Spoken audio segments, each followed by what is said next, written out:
Hello, I'm Matt Galloway, and this is The Current Podcast. We will relentlessly pursue this positive agenda because Canadians know that negativity isn't strength. They know that negativity won't pay the rent or the mortgage. The negativity won't bring down the price of groceries.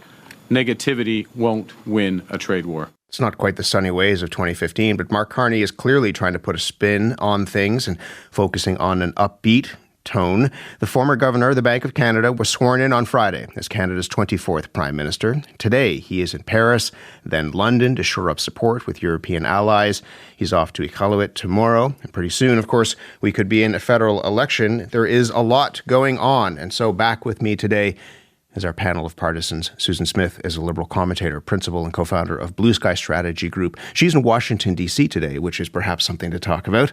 Mélanie Richer is an NDP commentator with Earnscliffe Strategies. She's in our Ottawa studio, and here with me in our Toronto studio is Chad Rogers, Conservative commentator. He's with Crestview Strategy. Good morning, everyone. Morning. Good morning. Susan, what do you make of the tone of Prime Minister Mark Carney, still getting used to saying that, in his first few days in office? I think the tone is reassurance, Mark. That's Matt. That's what I feel. That's that he wants to reassure Canadians that he's serious about dealing with the trade challenges that we have and about ensuring that the Canadian economy can stand on its feet with its other trading partners and allies. I think this is what he wants to convey to Canadians. You opened with the clip about not negativity. This is not a prime minister who's going to tell you that Canada is broken. But at the same time, he has called his new cabinet a wartime cabinet. So that signals that we're braced and ready, and he's going to work to set the country on a course to be able to deal with the trade and other adversity that we're dealing with the U.S. and globally as a result of Donald Trump. Mélanie, what do you make of those early signals? Yeah, I think we could see somebody who looks like he's off to the races, which is kind of funny that he's, crisscrossing so far, going to Europe and coming right back when we've got election calls coming on. I hear what Susan says about, telling the world that this is the new leadership and what Canada will be doing or what Canada's place is. I kind of find it a little bit weird that you're, going to Europe right before we're supposed to be in an election when folks don't necessarily know who Mark Carney is yet. I think Liberal members got to know him in the last few weeks, but I don't know that Canadians totally have gotten to know him yet. So it'll be interesting to see what he has to say when he's back here at home and what the rest of the week looks like. Chad, what do you make of that? I mean, he said very clearly in that clip that we played that he's not going to be focusing on negativity. The negativity is not going to win a trade war. What is he trying to say in that? Well, it's interesting that he doesn't focus on negativity before and after he slimes the opposition leader for inadequate experience or his view of the world. Mr. Carney's a brand new baby politician asking for an 11th year for a Liberal government. It's a tough thing to sell. 100 years ago when I was a young man, I worked for a provincial government. I worked in the legislature of Nova Scotia. And they have a beautiful, beautiful thing called the Red Room right across from the Assembly where we used to do all the press conferences. And we did this massive redesign of the welfare system and announced it in the Red Room. And it was a horrible failure. And we couldn't figure out why until we played the news clip back later with no sound on. And it was a bunch of white guys in a room that looked like it was the castle of Marie Antoinette talking about how much we cared about people. I think it's awfully hard if you're Mark Carney, the Goldman Sachs banker in your suit and tie walking around the Quai d'Orsay or visiting Buckingham Palace and claiming I'm really attuned with inflation and street-level crime and all the problems we're going to discuss in the 45th Canadian election. So I think it's a bad strategy choice. He said today that he is in Paris because, in his words, in these current times, it's more important for Canada to strengthen links with reliable allies. I don't think the temporary interim guy is the one who's doing the new global deals for Canada. I think we're in the 45th Canadian federal election. I think this was a really weird first week pageant when Mr. Singh and Mr. Poilievre are going to be out saying prices are too high. There isn't an adequate supply of homes and our communities are less safe. What are you doing about it? And Mark Carney's reporting live from a series of castles visiting his European friends. Yeah. It's a weird choice. Susan? We are in a trade war. We're also in a serious situation where the president of the United States calls Vladimir Putin more often than he calls Vladimir Zelensky or his European counterparts in the EU and his NATO counterparts. So Prime Minister Carney is doing the responsible thing. He's been invited to France to speak with Prime Minister Macron, President Macron. Then he's going to the UK to speak with Keir Starmer and the King. He's already spoken with Ursula von der Leyen. He's spoken to Zelensky. These are important trading relationships for Canada, where we can trust our trading relationships with Canada. It's also important from a global security perspective. Canadians will have plenty of time to get to know Prime Minister Mark Carney during the election campaign. So it's traditional for our prime ministers to meet with their global counterparts. Typically, it's the U.S. we start with, but we are not in a normal day and age. And so I think these are very important face-to-face conversations. The important thing is Mark Carney doesn't have to introduce himself to them. This is the differentiation between Pierre Poilievre, who's never held a global role or never held a broad leadership role at the national level. Carney has these relationships, and they're going to be critical as the economic world order is being tipped over. Chad, is it not, just the last point on this, is it not prudent to try to figure out if the United States, and we'll hear more about his relationship or such there is with Donald Trump, but is it not prudent if the United States wants to cripple this economy and maybe take over Canada to reach out and figure out what those other contacts might be? Well, I have to put my paid consultant hat on here, not my partisan hat. And I have to look at the last U.S. election where the Kamala Harris campaign said every day what we have to take to the voter is how we fight Donald Trump. Not that we have a 2/3 wrong track number on the economy and street-level crime. And her failure to talk about that and break from the Biden agenda to talk about what she was going to do to make streets safer and bring prices down cost her a national election. I'm kind of shocked to see the Carney team embrace the Kamala Harris strategy of saying, let's talk about the big things and let's talk about the Trump things, as opposed to let's talk about how people are hurting. Susan, just briefly on that. Well, the main thing the Conservatives wanted to talk about in this election was axe the tax. Pierre Poilievre had lots of T-shirts made up. I haven't seen him bust one out recently. And the first thing Mark Carney did was cancel the carbon tax. It was public. There was a signing. It was very interesting, but it's indisputable that has been canceled. So he is addressing the things that Canadians want to talk about. But Canadians won't have jobs if factories are shutting down because we haven't made a pivot from a trade perspective. That's what Prime Minister Carney is doing. That's what he's showing. And his ministers are out already reaching out. The Agriculture Minister was busy. The Jobs and Families Minister was busy reaching out to their Canadian stakeholders at the same time. I don't think there's a single Canadian in this country that would like Mark Carney to be sitting at home waiting beside the phone for Donald Trump to call. He said he's going to be action-oriented, and this is demonstrating action in my view. This is what he said on Friday about Donald Trump and the threats coming from the United States. Have a listen. I look forward to speaking with President Trump. Just to be clear, we respect the United States. We respect President Trump. We understand the importance President Trump places on American workers and American jobs. We want him and his administration to understand the importance we put on Canadian workers and Canadian jobs. And we will look for avenues to work together so that both objectives are met. But then the Prime Minister said this when he was asked about Marco Rubio, the Secretary of State, repeating Donald Trump's argument about why Canada perhaps should become the 51st state. It's crazy. His point is crazy. That's it.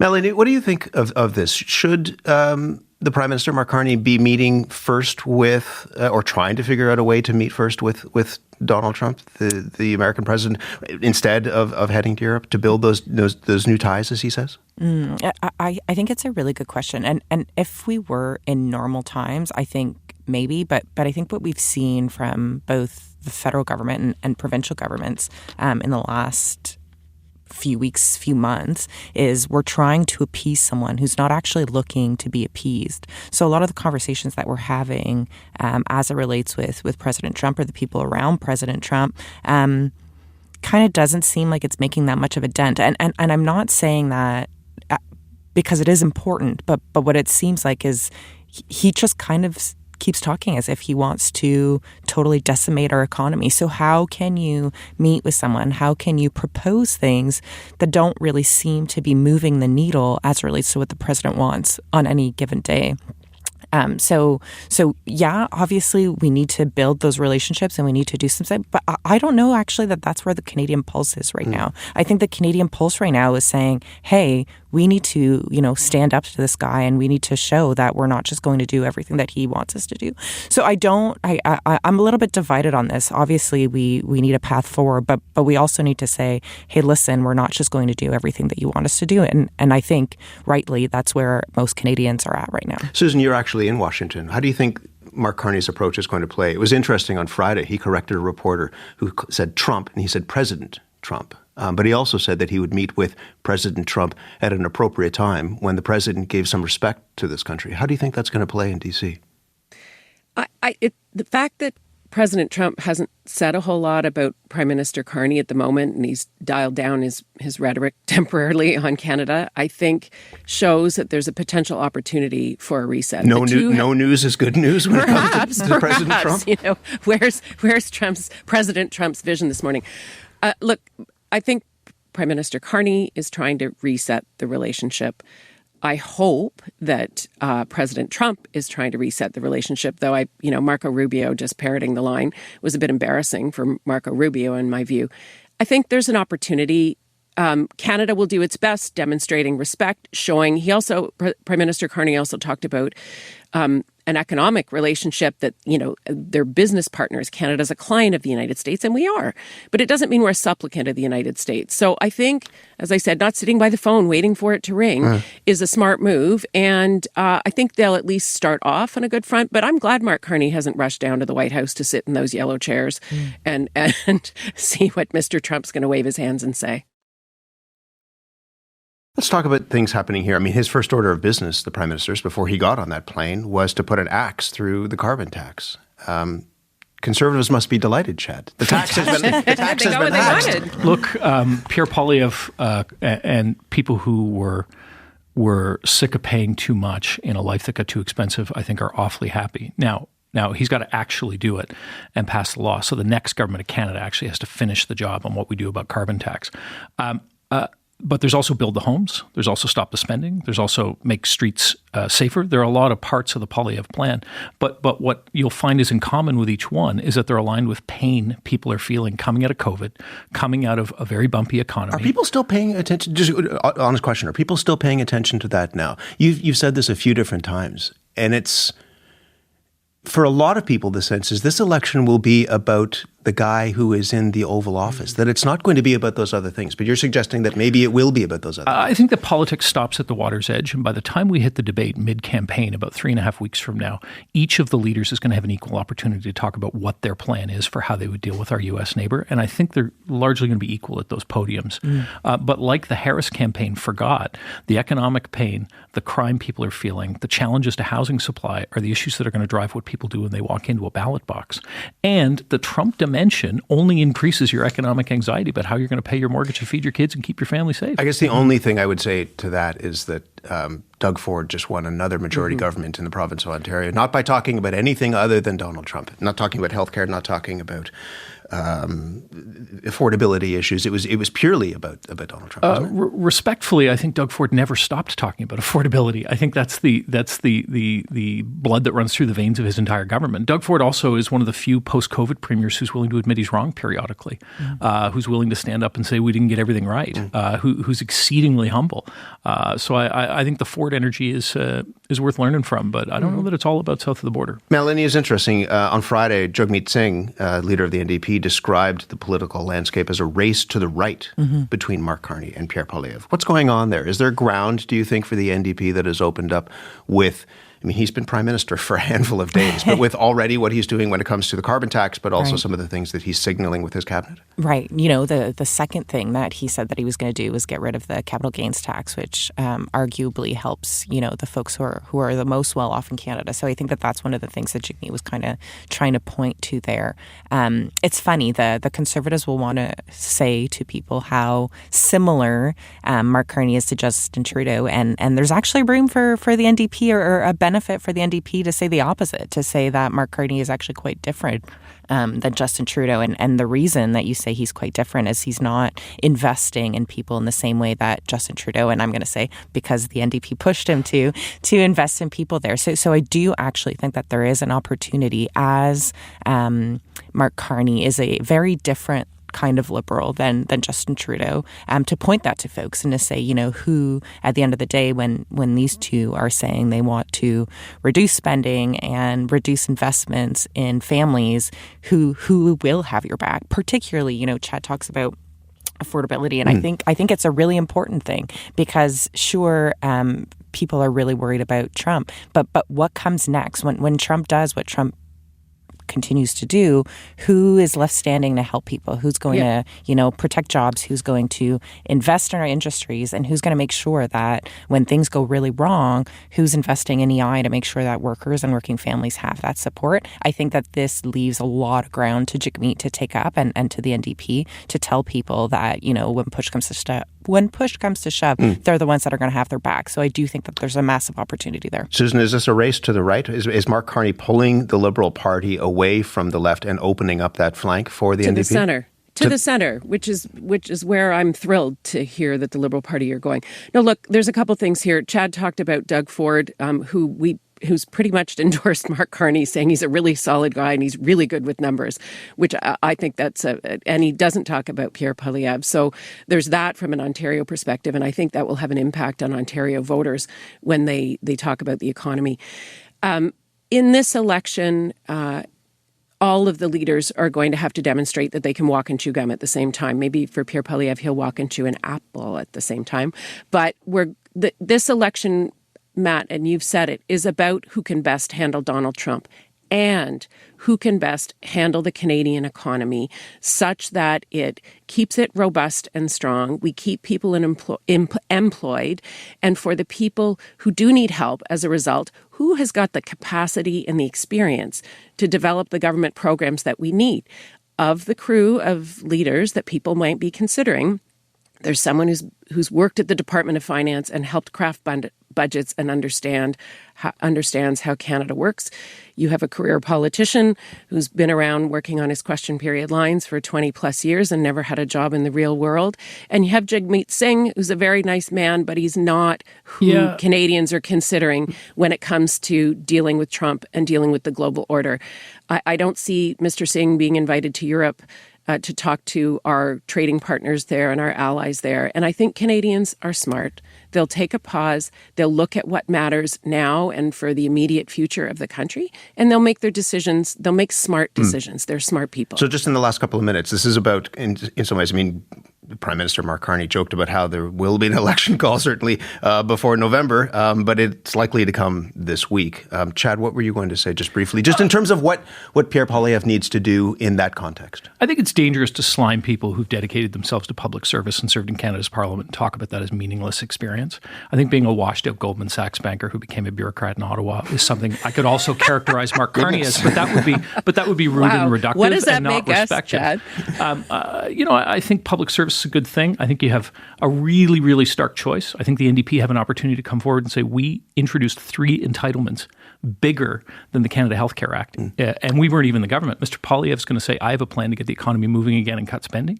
And I think the Liberals are going to say, we'd like an 11th year in power. And if you like our values, we have some new ones we'd like to introduce to you. It's a tough race. Mélanie, just briefly from you, what does Jagmeet Singh need to do to set himself up for this election call whenever it comes?